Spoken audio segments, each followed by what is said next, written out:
Jumpa lagi di IMC Podcast Corner. Masih bareng saya Leni Diandra, masih di Rumah Sakit IMC Pekayon. Masih bersama dokter cantik kita. Aduh, idola emak-emak. Mama tapi ya. Oke, Dokter Marinda Suzanta, spesialis kebidanan dan kandungan, konsultan fertilitas, endokrinologi reproduksi, minimal invasif, ginekologi expert, dan juga concern di Center of Endometriosis, juga rekonstruksi tuba surgery ya. Oke, di episode sebelumnya itu kita sempat menemukan sebuah kasus dari salah satu pasien Dokter Manda juga yang sempat mengalami pecah rahim. Tapi kok bisa diperbaiki? Iya ya. Gitu ya. Itu pasien sebenarnya pasien tim pasien dokter lain di tim saya dan waktu itu saya dipanggil kita bareng ngerjain. Jadi kita kerjakan untuk merekonstruksi itu rahim. Jadi sebenarnya ya rekonstruksi apa sih yang membuat rahim pecah setelah dilakukan miomektomi? Jadi takut dong orang operasi? Enggak, jangan takut juga. Jadi asalkan Anda dioperasi dengan indikasi. Jangan indikasi kekhawatiran. Oke. Indikasinya apa? Indikasi bila ada keluhan. Keluhannya apa? Misalnya perdarahan yang saya bilang, nyeri misalnya. Tapi make sure loh, nyerinya Anda itu memang dari situ. Karena kadang saya nyeri, saya mikir saya nyeri karena sesuatu ada di situ. Anehnya semua pertanyaan pasien-pasien saya dikasih tahu saya miom, baru tahu saya nyeri. Kalau sebelumnya saya baik-baik aja. Itu pasien yang kemarin itu. Saya gak apa-apa dok, saya mau pap smear, ternyata saya cuma mau pap smear, tapi saya dibilangin kayak gini jadi benar-benar terasa gitu ya kan. Nah itu harus dipilah-pilah juga nyerinya bagaimana. Atau benjolannya udah gede banget. Kayak pasien yang pertama tadi itu saya juga deg-degan banget, itu gila banget 22 kilo. Jadi yang dimana dia sudah menekan pembuluh darah dan sistem limfatiknya, kakinya gede dan semua ya.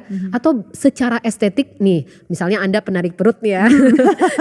Ya, ternyata di situ ada miom walaupun cuma 10 cm kelihatan. Oke, walaupun Anda tidak punya keluhan yang tadi saya sebutkan. Jadi oke, kita kerjakan. Kalau secara subjektif itu mengganggu Anda.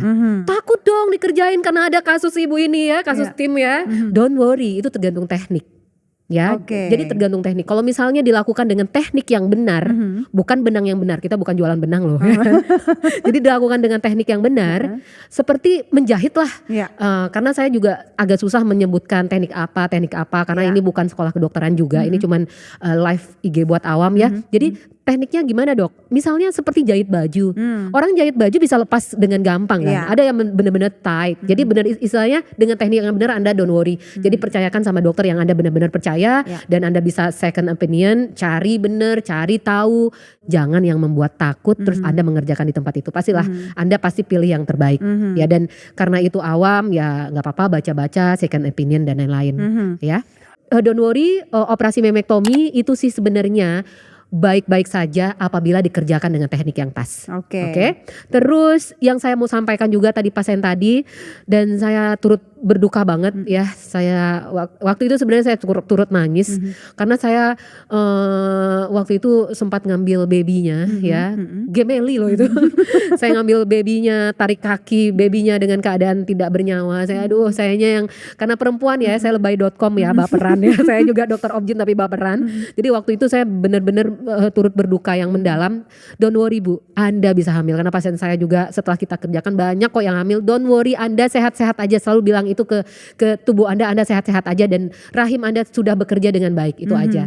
Dan jadi miom itu kalau nggak diangkat dok, saya sih ada miom dok 10 cm, terus saya nggak ngangkat, nggak apa-apa dok dengan hamil, nggak apa-apa banget. Jadi saya tuh memang aliran tidak angkat miom, selagi dia tidak perdarahan, nggak nyeri dan bukan penari perut yang dia harus terlihat ya, benjol dikit nggak apa-apa. Dan saya biasanya selalu info ke pasien saya. Ini saya ya, kita tidak sedang belajar ilmu kedokteran dan aturan kedokteran yang benar. Saya cuman infokan bahwa berdasarkan pengalaman saya selalu saya tidak lakukan miomektomi kalau dia masih usia reproduksi. Ibu masih mau hamil? Masih, karena memang ada risiko ruptur tadi. Ya, based on experience, based on teori. Semua dokter pasti sama. Ada resiko ruptur yang harus dijelaskan. Karena saya 2-3 bulan yang lalu mendengar ada pasien ruptur juga yang meninggal, tapi di daerah mana gitu. Dan saya yang istilahnya kenapa hal ini harus terjadi? Ya, benar-benarkah indikasi itu dikerjakan? Iya, Kalaupun misalnya pasien itu perdarahan, tadi pasien itu bilang memang itu saya ingat saya dikerjakan atas indikasi perdarahan. Sama kan dengan pasien pertama kita perdarahan. Iya, betul. Ada miom yang istilahnya perdarahan. Kalau misalnya perdarahan cukup misalnya di daerah mana? Kita histeroskopi dulu dong. Jangan memutuskan langsung open dong. Ingat ya, ingat. Miom yang menyebabkan pendarahan, kalau miom itu di daerah ruangan rahim ataupun di daerah otot tapi sudah mengenai minggir banget di daerah sini. Dan itu bisa kita kerjakan dengan histeroskopi. Karena miom, jadi ada pasien yang tidak kita kerjakan, miom dengan hamil. Jadi dia tetap dia miom, dia tetap hamil. Dan miom itu sedikit membesar pada saat kehamilan karena ada hormon di situ merangsang dia. Ya dia miom dengan hamil. Dia 2 kali kehamilan, setelah selesai kehamilannya udah gak mau hamil lagi, saya angkat miomnya. Dan itu case-nya banyak. Jadi miom dengan hamil. Don't worry, 10 cm loh waktu itu. Dan ada sering masuk case ke saya, dok saya kalau nggak saya ada miom dok, kata dokter saya nggak bisa hamil. Please kasih tahu dokternya ke saya. Karena saya merasa pasien saya kok banyak banget miom plus hamil. Don't worry, Anda bisa hamil. Kecuali si miom itu letaknya di dalam ruangan rahim di tempat bayi tidur. Ya itu nggak bisa. Tapi kalau miom di atas ini ada dokter yang bilang, saya rasa dokternya lupa. Karena di pelajaran kita juga nggak ada. Oke, supaya tidak terulang lagi kasus-kasus yang seperti ini dan menyedihkan. Anda infertil dan miom, Anda bisa hamil. Ya, apalagi cuma miom sanggul di sini ngemplek, nggak mungkin mempengaruhi kehamilan. Karena kehamilan yang penting adalah tempat tidur bayi, dia tidak menekan dan lain-lain. Oke. Menarik sekali. Oke, kita coba angkat telepon lagi. Sekarang ini ada siapa? Halo. Halo. Iya dengan. Halo Kak. Iya dengan siapa? Iya, saya dengan Dian. Mbak Dian. Iya. Mbak Dian Iya. emang salah satu pasien dokter Manda atau menelpon karena dibuka hotline atau gimana? Saya pasiennya dokter Manda. Wow, benar-benar ya, luar biasa ya dokter Manda. Hari ini Iya betul. Jadi saya sebelumnya ke dokter Widit dan dioperasi oleh. Dokter Widi adalah satu tim dokter Manda ya? Betul. Jadi saya di tahun 2020 itu saya mengalami haid yang sangat nyeri.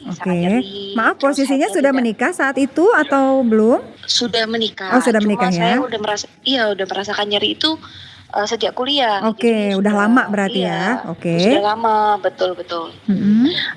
Terus haidnya juga nggak teratur. Oke. Lalu ketika haid pun pendarahannya juga banyak gitu loh. Nah, kemudian saya ke beberapa dokter waktu itu dan ternyata ada miom. Saya kurang tahu istilahnya miom atau adenomiosis dan pastinya di situ solusinya adalah saya angkat rahim begitu. Kalau di sini berarti adenomiosis ya dok ya? Oke, adenomiosis ternyata. Oke, terus? Lalu saya diarahkan ke dokter Widi waktu itu. Dokter Widi, kemudian saya diperiksa dari mulai HSG, kemudian hidroskopi, semuanya itu dan memang adenomiosis dan waktu itu diberikan opsi ya. Dan saya pilih operasi waktu itu dan ternyata operasinya namanya OSADA. Tekniknya OSADA. Betul, teknik OSADA gitu. Oke. Sorry, Mbak Dian, kenapa Mbak Dian memilih opsi operasi waktu itu? Nyeri. Iya, sudah sangat nyeri waktu itu. Dan apa ya? Iya, karena hampir tiap bulan ya saya ngerasakan itu, jadi sudah nggak nyaman. Udah ganggu banget lah ya. Sudah ganggu banget, betul. Dan akhirnya dioperasi dengan teknik OSADA gitu kan. Oke, cerita dong buat sobat IMC juga, diapain aja sih gitu kan. Waduh, jadi flashback. Gini, jadi sebetulnya saya nggak tahu kalau itu operasi OSADA kan. Jadi ketika dioperasi baru suami saya dipanggil, ternyata kondisi perlengketannya sudah lumayan serius begitu. Dan waktu itu kurang lebih saya dapat penjelasan setelah, ingat saya kurang lebih 5 jam ya saya dioperasi waktu itu. Jadi kondisi miom saya itu kalau nggak salah seperti gak beraturan tempatnya begitu loh, dan tempatnya susah. Jadi ini harus memakai namanya teknik OSADA dan itu teknik radikal yang harus rahimnya dikeluarkan Nanti mungkin dijelaskan Ya. Jelasnya. Oke. Begitu. Sekarang udah hamil. Wah, udah punya 2 anak. Wah. Iya. Dari operasi ke Kan waktu itu kan tahun 2020 kan ke dokter kan. Betul, Tiba-tiba sekarang betul. 2025 udah punya 2 anak. Iya, 2020 saya operasi, lalu dokter mengatakan tunggu 2 tahun Tunggu ketemu 2 tahun saya. lagi, Ternyata benar 2 oke. tahun kemudian saya hamil anak pertama, Heeh. yaitu di 2022, 2023 kan saya melahirkan. Ah. 2023 saya hamil lagi. Wah. pas anak keberapa itu? Anaknya umur berapa bulan yang pertama? Jadi jaraknya 15 bulan anak Oh. dan anak kedua. Berarti Jadi kalau waktu anak pertama umur 6 bulan hamil lagi. Oh 6 bulan? tuh, Iya. Amazing. Thanks God. Terus gimana perasaannya waktu itu Mbak Dian? nano Nano ya. Tapi happy lah ya. happy puji Tuhan, luar biasa karena Oke. berkat Tuhan kita dokter dan tim. Oke, semuanya. dengan pengalaman ini apa nih yang kira-kira mau disampaikan? Jangan menyerah Hmm. untuk semua pejuang garis 2, masih ada harapan. Mhm. Karena setahu saya adalah saya dijelaskan dokter Manda dan dokter Widi, saya punya satu kasus yang membuat mungkin susah hamil, Mhm. tapi buktinya saya hamil. Hmm. Jadi tidak ada yang mustahil ya. Ya. Mhm. Masih ada harapan. Jangan keburu angkat rahim dulu karena sebelumnya memang saya disuruh angkat rahim. Hmm. Tapi saya nggak ambil opsi itu. Puji Tuhan saya ketemu dokter Manda, dokter Widi dan tim, dan puji Tuhan ya sampai sekarang saya dapat 2 anak yang sehat-sehat luar biasa. Aktif semuanya lagi. Waduh. Nanti kita buat yang ganteng ya. Tagih tuh sama dokter Widi, Iya, dok, cowok buat yang ganteng dok semua. bilangnya. Biasanya tuh kalau ada kasus seperti Mbak Dian ini, biasanya kalau punya anak ada tuh unsur namanya tuh nama dokter yang membantu. Dokter Widi ya. Maunya saya kasih nama Osada. Oh God, ya. Kita bahas ya. Oke, makasih banyak Mbak Dian untuk sharingnya ya. Oke, ya jadi mungkin kira-kira kalau aku ini ya, kalau aku ambil hikmah dari semua yang Kayaknya closingnya dari pasien tadi deh. Iya, kayaknya memang benar sih bahwa tadi dokter Manda bilang ada afirmasi ya untuk apa namanya, untuk pikiran kita bahwa kita pasti bisa, itu memang harus ditanamkan gitu ya dok ya. Terus juga berusaha tetap ya kan, positive thinking, dan yang paling penting lagi adalah gaya hidup sehat itu yang benar-benar harus dijalankan. Karena salah satunya tadi kan dokter bilang no MSG, itu kan salah satu gaya hidup yang sehat. Kalau ke saya mungkin olahraga, ayo olahraga, emang males banget nih dok olahraga, tapi sejak ketemu sama dokter setiap hari treadmill 30 menit udah gak berasa lah sekarang gitu ya. Oke, dan kalau kita balik lagi ke judul kita, mioma haruskah dioperasi? Kalau boleh aku sedikit mengambil hikmah dari beberapa penelpon ini adalah yes, bisa dioperasi kalau memang sudah sangat mengganggu gitu ya dok ya.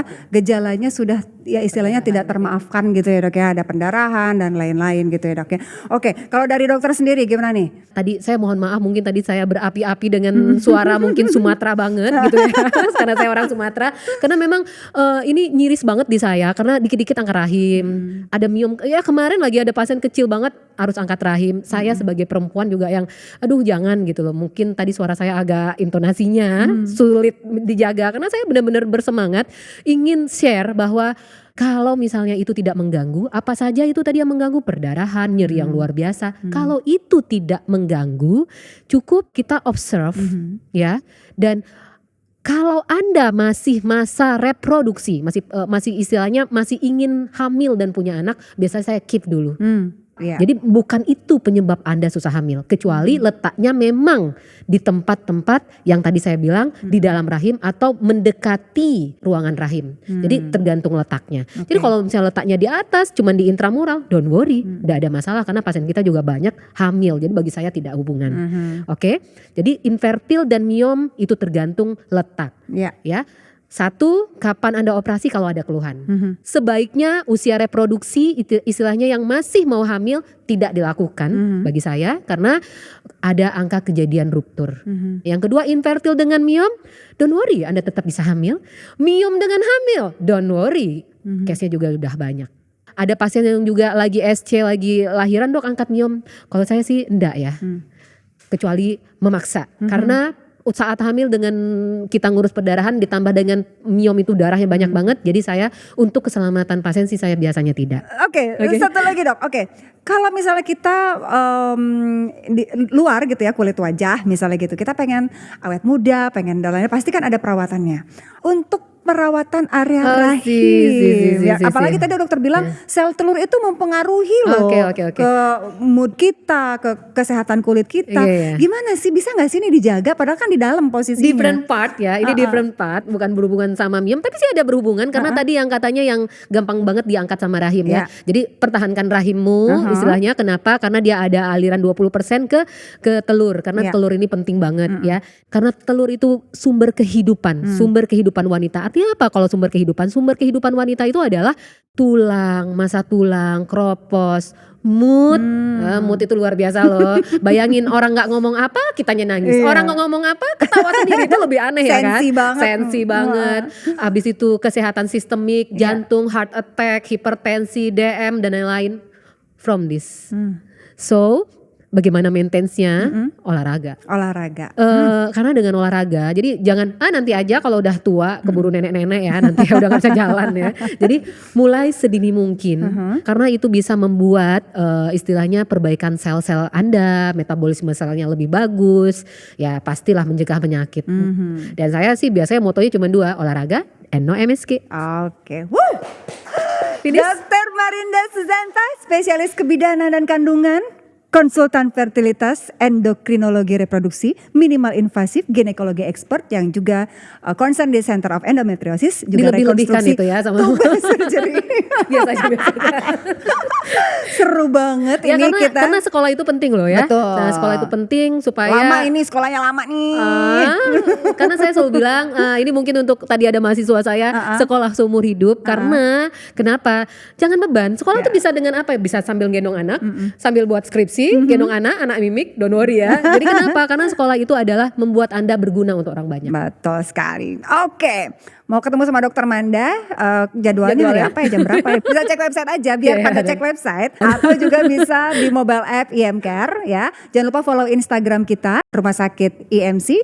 Terus juga subscribe channel YouTube kita ya, supaya bisa nonton IMC Podcast Corner. Dan juga TikTok kita follow, jangan lupa, oke? Dokter Manda, thank you so much. Thank you ya tim, kerja keras hari ini. It's such an honor bisa ngobrol sama Dokter Manda. Asik banget kalau udah sama Mbak Len ini ya. Oke, kita ketemu lagi di MC Podcast Corner berikutnya dengan tema-tema yang tidak kalah menarik bareng saya Leni Diandra. Sampai jumpa.